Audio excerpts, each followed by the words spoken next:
अंजाम। गजब का संजोग, चुनावी समर के पहले छद्म राष्ट्रवाद जगाने जिंदगियों का भोग। तरबूज को देख रंग बदलने लगे तरबूजे, एक बार फिर साबित हुई सरकार की अयोग्यता। देश की बागडोर पक्षघाती हाथों में, कड़वा सच भारतीय जापानी नहीं, चीन का नाम लेने से परहेज आखिर क्यों?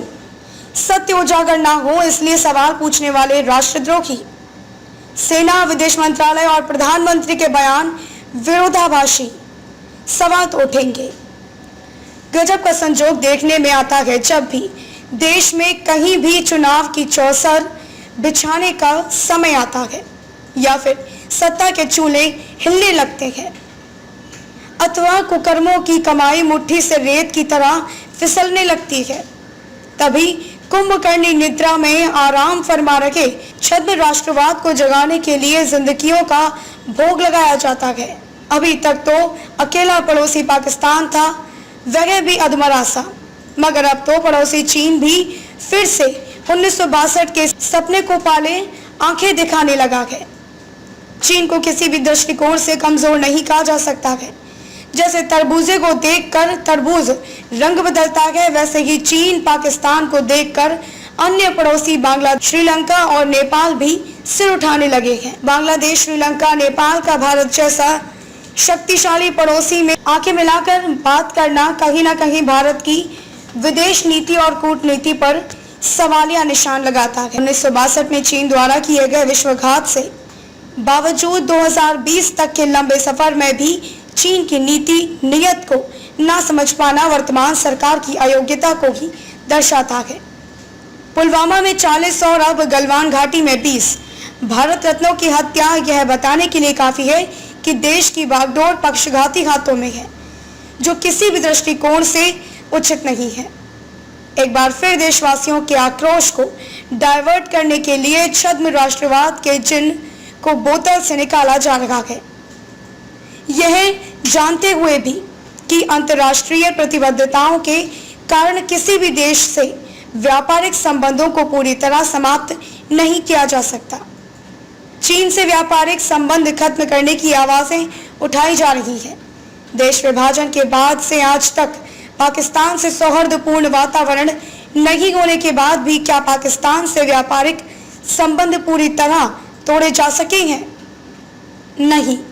तो फिर चीन हो या बांग्लादेश या श्रीलंका या फिर नेपाल, किसी से भी व्यापारिक संबंध नहीं तोड़े जा सकते। इससे आंख नहीं चुराई जा सकती कि देश में सर्वाधिक मात्रा में चीनी वस्तुओं की खपत होती है, भारतीय जापानी नहीं है। विरोधी के लिए आम जनता को उछेलित कर प्रतीकात्मक चीनी वस्तुओं को जलवाया तो जा सकता है, मगर इससे ना तो देश की सेहत पर कोई प्रभाव पड़ने वाला है और ना ही चीन के। हाँ, चंद छंद राष्ट्रवादी मीडिया के सुर्खियां जरूर बन जाएंगे। इससे ज्यादा शर्मनाक और कायराना क्या हो सकता है कि देश भर में चीन के खिलाफ गुस्सा है।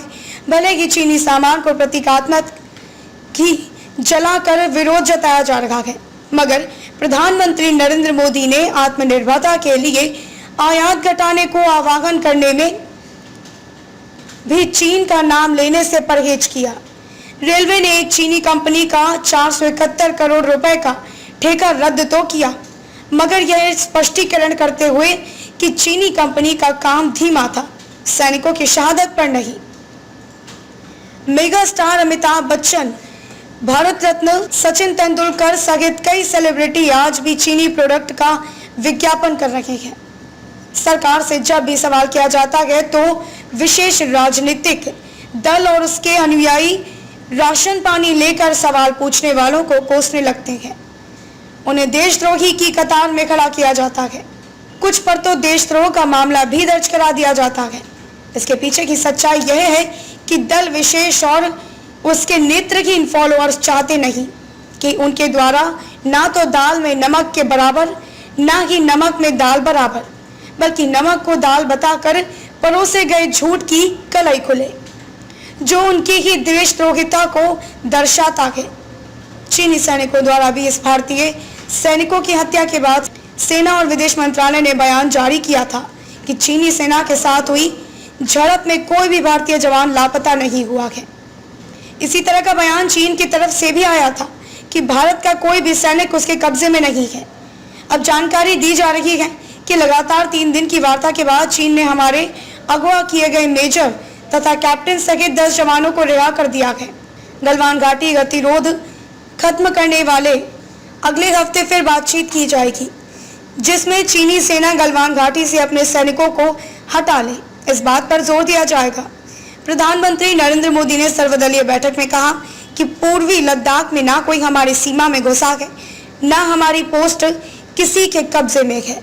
सेना, विदेश मंत्रालय और प्रधानमंत्री के बोल आपस में ही विरोधाभासी हैं तथा देश को गुमराह कर रही है। अब इसमें से उठने वाले सवालों को पूछा जाना लाजमी और राष्ट्रहित में तो होगा ही। कटनी से अश्विनी बढ़ गया, अधिवक्ता, स्वतंत्र पत्रकार की खास रिपोर्ट।